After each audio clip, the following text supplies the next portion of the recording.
How can you learn the skills to have your own telemedicine practice? All of us in healthcare have gone through years, if not almost decades of school to get where we are today. But very infrequently do our schooling programs, certifications teach us anything about business. And yet, at the end of the day, a lot of us do go on and create our own medical practices. So we're all left at a disadvantage. If you're curious about ways you can learn some of these really necessary skills to be a business owner and an entrepreneur, please stay tuned.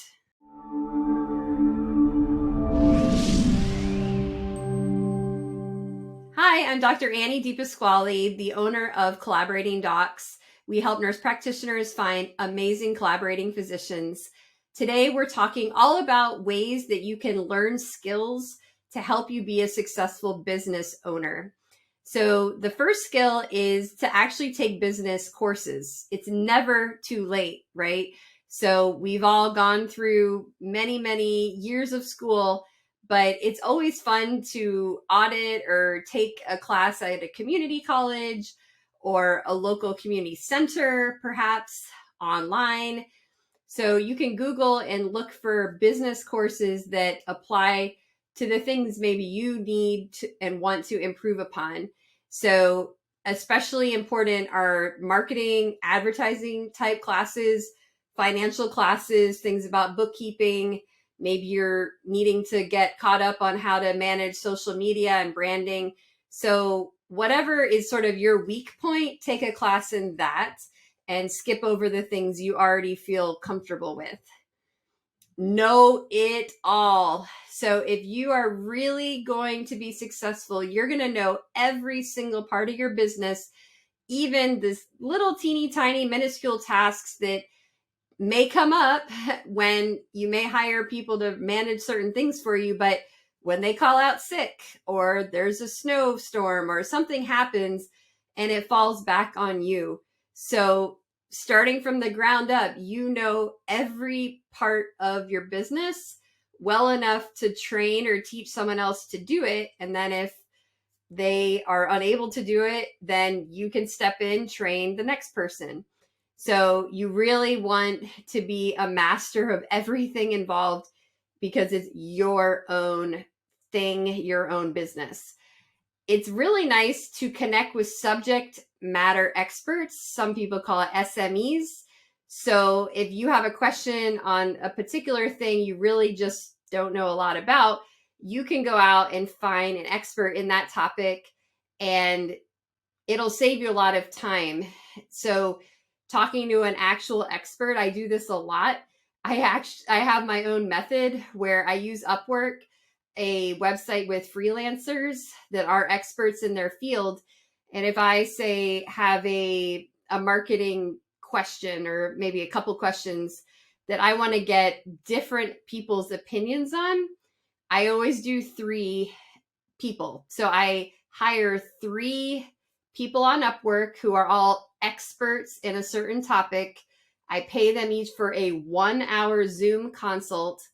And then I talk to all 3 of them. And I'm sort of hoping to get similar advice because if 3 experts are saying all the same thing, I feel pretty good trusting it. If I only spoke to one person, I wouldn't know if there was agreement among the experts.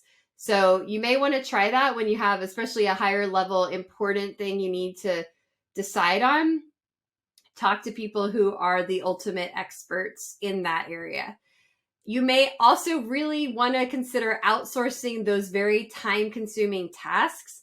So there are always those things that just take a lot of time, and it would be better for you to use your brain on the big picture and the clinical care rather than the nitty-gritty tiny things. Now, you still should know generally how to do them as one of our earlier points. But once you know how to do those little nitty gritty, how to schedule someone, how to answer the phone, how to do the patient record keeping, whatever the things may be, you know how to do them. Once you know how to do them, if it's not worth your time and energy, outsource it. Upwork, again, is where I get pretty much all of the freelancers that help my business.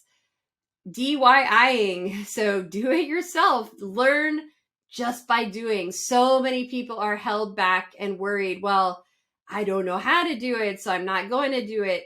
Just get a book, read an article, watch a podcast, figure out whatever it is you don't know, do your research, and then just try. You might fail, you might not.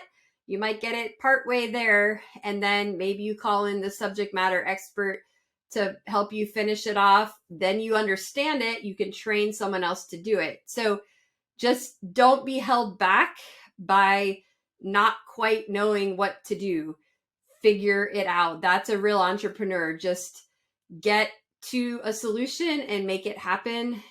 And you'll be very happy that you took initiative and moved forward. And there are a few exceptions to this sort of rule of doing and knowing everything. So there are some very specialized fields. I would especially say legal.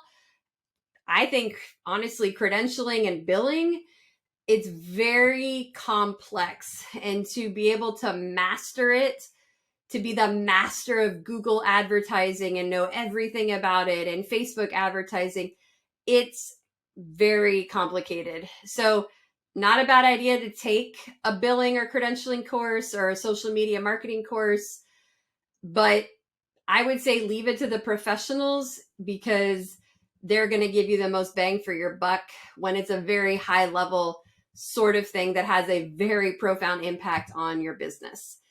I hope you found these tips helpful.